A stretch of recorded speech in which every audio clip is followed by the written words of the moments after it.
This is the QTV Nightly News coming to you from our studio on Kairaba Avenue, and I am Andy Kerma. Thanks for joining us. Here are our top stories.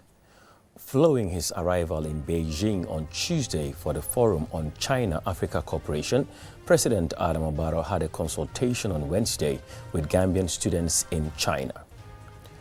The Public Utilities Regulatory Authority PURA on Wednesday held a stakeholder validation forum on the draft infrastructure sharing regulations. As part of government's ongoing security sector reform program, the Office of the National Security and Partners on Wednesday commenced a two-day training for journalists, civil society and public relations officers. A two-day stakeholder sectoral program committee meeting commenced on Wednesday, organized by the ECOWAS National Office under the Ministry of Trade. In international news, the 2024 African Youth Survey by Johannesburg-based foundation has revealed that 60% of African youth are looking to immigrate because of corruption in their countries. Those were the headlines, and now look at the stories in detail.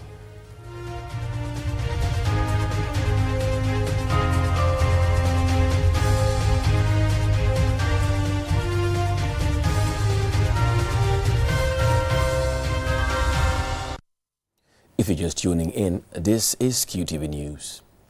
Following his arrival in Beijing on Tuesday for the Forum on China-Africa Cooperation, the president had a consultation on Wednesday with Gambian students in China. QTV's Jenna Basonko spoke to the president and the vice president of the Gambian Students Association in China, and this is her report.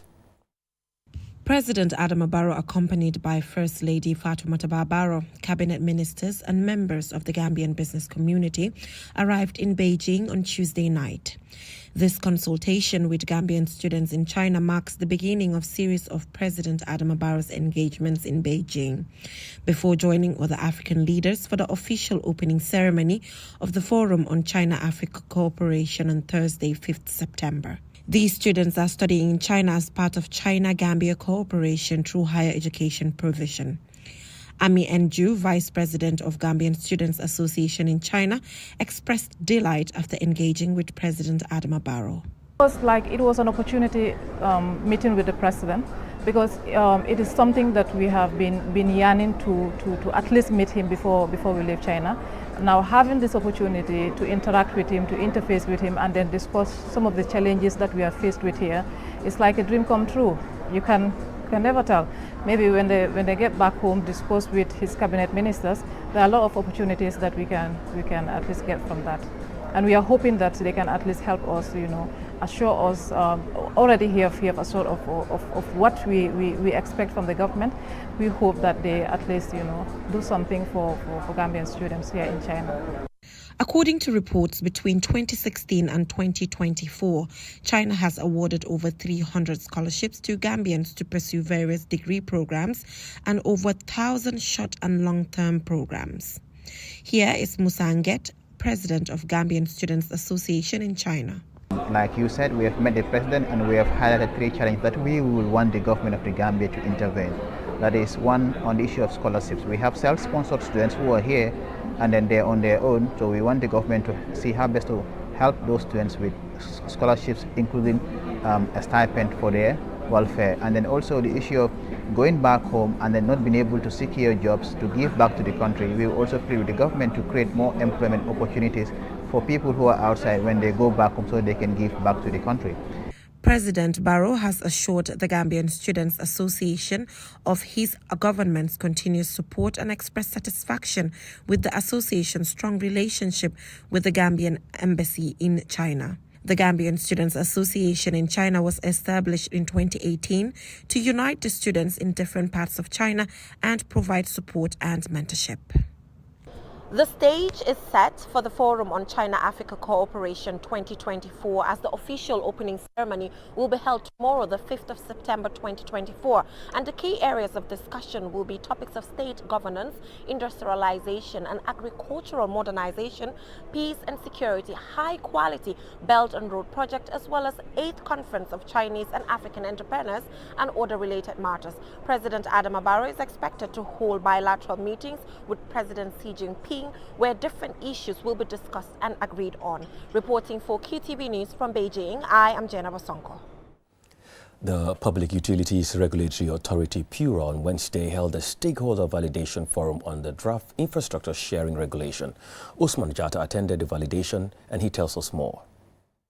Infrastructure sharing is a key component in the evolution of the digital economy. It involves the sharing of electronic infrastructure of a network, including radio and mobile access networks, which consist of antennas, base stations, network controllers and servers, amongst others. The objective of the regulation is to benefit the consumers who rely on the services rendered by various telecommunications providers industry.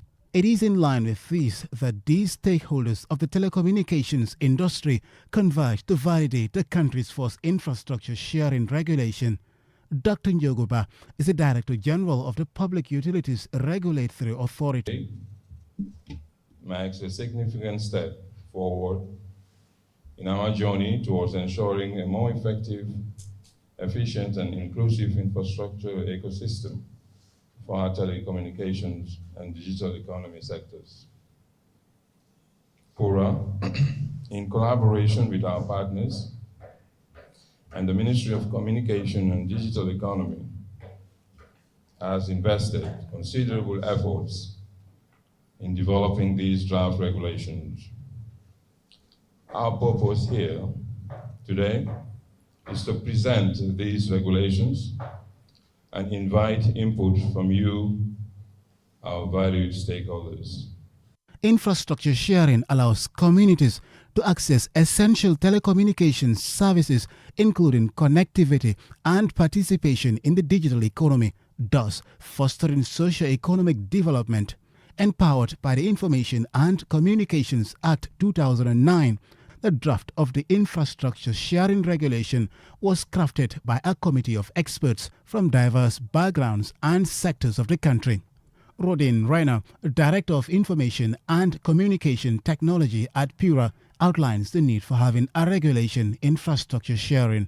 Agreement usually helps service providers to minimize the amount of money they spend on infrastructure, and instead we spend it on their core activity to improve the quality of service. To implement these RIOs, there was a need to come up with an infrastructure regulation to guide the industry. Infrastructure sharing is about fostering collaborations over competition, thus creating a level playing field for both large and small service providers. Ahmed Jah, the Chief Technology Officer at QCell, outlines QCell's readiness to continue its partnership with PURA.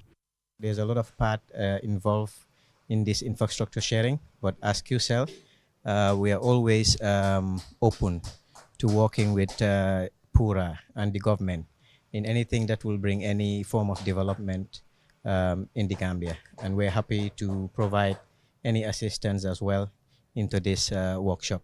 When implemented, the regulation will promote best use of resources that will reach underserved areas, thus complementing PURA's mission to create a competitive environment for utilities that ensures that high-quality services are available, affordable and accessible to consumers. Usman Jatta reporting for QTV News.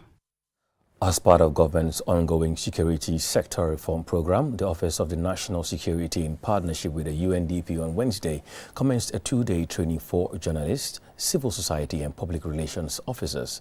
Ansumana Esonyasi reports, tells us more. This 2 days capacity building training is part of the Office of the National Security Advisor's efforts to fulfill one of the key recommendations of the 2017 Security Sector Reform Assessment Report, which proposed, among other things, the formulation of strategic instruments such as the communication strategy, and follows the launch of several national security policies.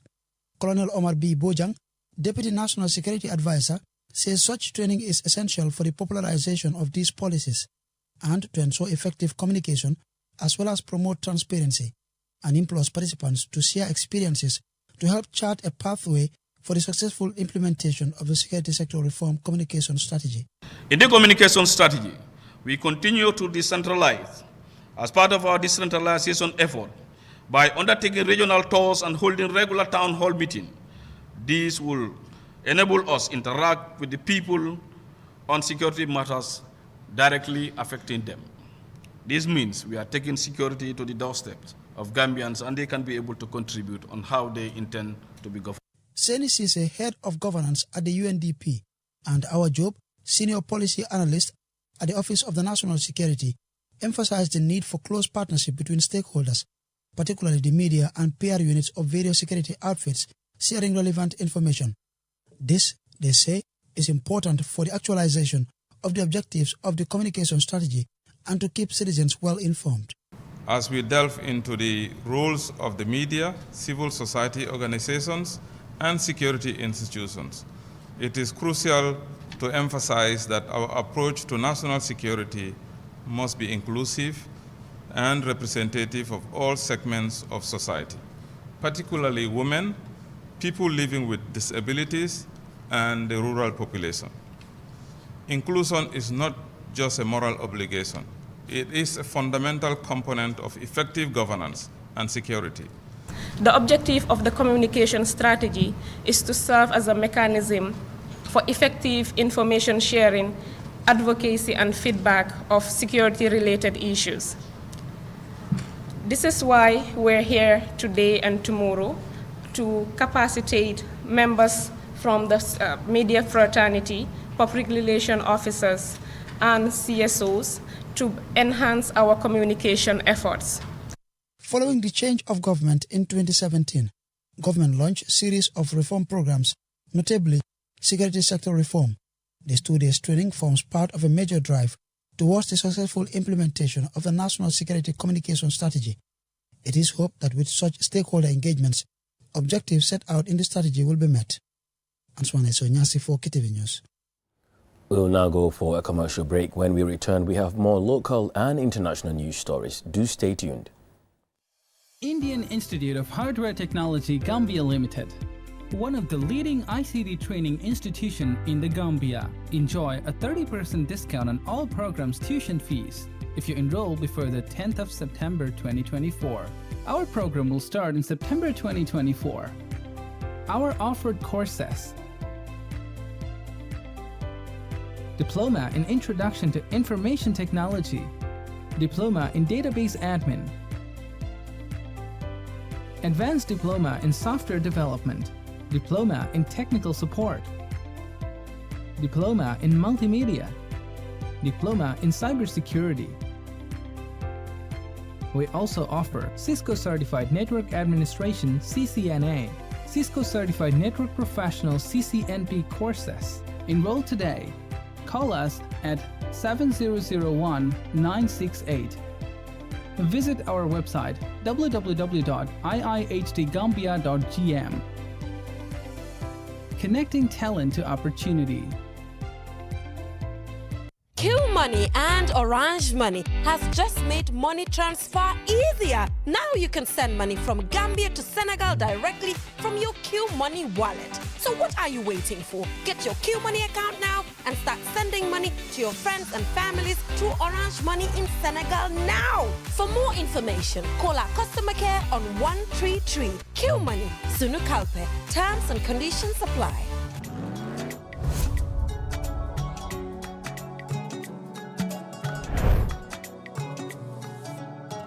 Welcome to the future of transportation in the Gambia. The Bertel-Harding Highway, a 22-kilometer double carriageway, is set to revolutionize travel and connectivity in our beloved country. The Bertel-Harding Highway is transforming transportation in the Gambia with new roundabouts and vehicular overpasses. But safety must come first. Standing along the road or at roundabouts to flag down taxis creates unsafe conditions and unnecessary traffic jams. Remember, always board taxis at designated taxi garages or the garas located at major traffic points. Drivers stopping in no stopping zones will be penalized.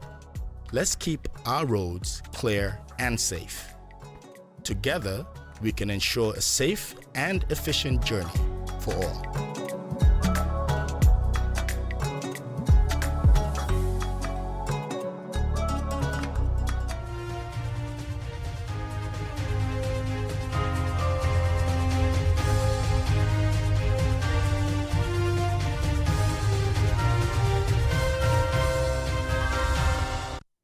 Welcome back, and this is QTV News. A two-day stakeholder sectoral program committee meeting commenced on Wednesday to update stakeholders on the implementation of ECOWAS programs and projects. It was organized by the ECOWAS National Office under the Ministry of Trade. Lamin Alhaji Funding Dabo reports. This meeting aims to ensure effective collaboration in the regional integration process and strengthen the ECOWAS programs at the national level. At the opening of the meeting, Nde Tabara Toure Sow, Director of Regional Integration, explains the significance for having such a meeting. This two-day meeting is not only about informing us what sectors are doing. It is about also building our capacities and sharing knowledge. SPC allow us to facilitate training, provide technical or financial assistance, and knowledge exchange among stakeholders, as well as discuss common challenges. It also helps us in terms of monitoring and evaluation to ensure that ECOWAS activities and programs achieve their intended outcomes, as they are necessary for regular assessment that helps in identifying success, challenges, and areas of implementation for adjustment and refinement that enhance the overall effectiveness of integration efforts. One of the key stakeholders in the implementation of ECOWAS projects, programs, and activities is the Ministry of Health. Lamin Mane is the Public Health Emergency Operations Center Manager under the Ministry of Health. We have conducted through this support various activities, including training on incident management systems, of course, IDSR, that is integrated disease surveillance, laboratory training, to be able to capacitize individuals to detect the disease-causing organisms that will help us make informed decisions to enhance treatment of cases and individuals, across all communities. We also conducted some activities on health information management system, which looks at our data collection tools and then materials to enhance also, information gathering. Another key stakeholder is the Gambia Immigration Department, represented at this meeting by Chief Superintendent Sidin Jai, the officer in charge of the Identification Cards Unit. As far as ECOWAS protocols are concerned, there is this specific protocol that has to do with right to entry, residence, and establishment. So Immigration Department is at the forefront in the implementation of that protocol by ensuring that all ECOWAS nationals, upon arrival at our port of entry, with the required travel documents, are granted 90 days access into the country, void of any visa or other entry requirements. So if an ECOWAS citizen come before any immigration officer at the port of entry, the only thing that we ask for is whether you are in possession of a valid travel document, and also whether you have means of sustenance. So if those conditions are met, we have no other objection but to grant you 90 days access into the country. This sectoral program committee serves as a platform at the ECOWAS National Office for the coordination, facilitation, and monitoring of ECOWAS projects, programs, and activities at national level. For QTV News, I am Lamin Alhaji Funding Dabo. The Ministry of Basic and Secondary Education, MOPSI, in collaboration with UNICEF, held the 2024 Children and Adolescents Holiday Camp at Armitage Senior Secondary School in Janjanbureh. The theme for this year is Educate and Skill Africa for the 21st Century. Our regional correspondent, Jibril Dem, reports from Janjanbureh. The 2024 Children and Adolescents Holiday Camp is an annual event that brings children together to discuss issues affecting them, especially in their education. This year's camp should have been hosted by Region 5 North, but due to insufficient infrastructure to accommodate all the participants, the event was moved to Region 5 South, specifically Armitage Senior Secondary School. Mr. Pagumbo Sen, the Regional Education Director for Region 5 North, expressed delight in hosting this very important event in his region and thanked UNICEF for sponsoring this event and their continuous support to the education sector. He urges participants to unite and make the best use of the knowledge they gain during the holiday camp. Ms. Nafisa Bint Safik is the UNICEF country representative. The essential reason is actually to equip children and adolescents, girls and boys both, with some skills and knowledge that they do not maybe receive through the school curriculum. So we are sponsoring it so they can come together, they can exchange ideas, they can be creative, they can also learn from each other and have fun while they are on summer break. And then, they go back with more enthusiasm, more knowledge, more skills, and be more proactive in their learning. Honorable Omar Diop, the National Assembly member for Nyani constituency and member of the Select Committee on Education, says such events are very beneficial to students. It's a moment whereby they can interact, they can learn from each other, they can make friendship, and even discover talents that they didn't even know that they have showcased those particular talents as well. So we have to thank UNICEF for organizing this particular camp for the kids, especially the rural kids, because here you can see that kids can display different talent that we are not even thinking that those talents are in our kids as well. Usman Ba, the governor of CRR, advises the participants to be ready to learn new things to discover their potentials. Yes, I want to thank the organizers very well, because they have really, as you can see, they have organized the program very well. And again, also, I would advise the students to be serious and also to be each other's keeper, because they have to move together. Let them support each other, let them comfort each other, and let them also be close to their elders. Let them be ready to learn from others, both in terms of skills and in terms of other aspects, so that they will benefit the people and they will also benefit themselves, as they are considered to be the future leaders of our country. And our hope, the hope of the government under the leadership of His Excellency President Adama Barrow, and also the hope of the parents, are anchored on the soldiers of these children for our future development. Holiday camps allow children to continue their development and education when schools are closed. They are a great way of encouraging children to try new things, be more active outdoors, learn new skills, and participate in fun activities. They also encourage active play, self-discipline, teamwork, and independence. For QTV News, I am Jibril Dem. We will now take a look at news away from home.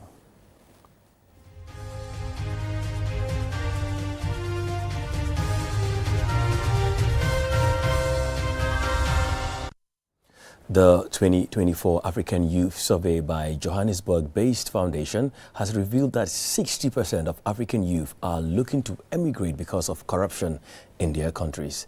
Amadou Tamba has the details. The findings were released on Tuesday after a poll of more than 5,600 youngsters in 16 countries aged 18 to 24. Corruption is seen as the single greatest challenge they face to achieve their own potential and a better life, the poll reveals. Also, these youths believe that their governments are not doing enough to address this problem, which make them want to immigrate in the next 5 years. The 2024 African Youth Survey was conducted via face-to-face interviews in January and February in countries ranging from South Africa to Ethiopia. According to this age group of 18 to 24, North America was the top pick for immigration, followed by Western European countries such as Britain, France, Germany, and Spain.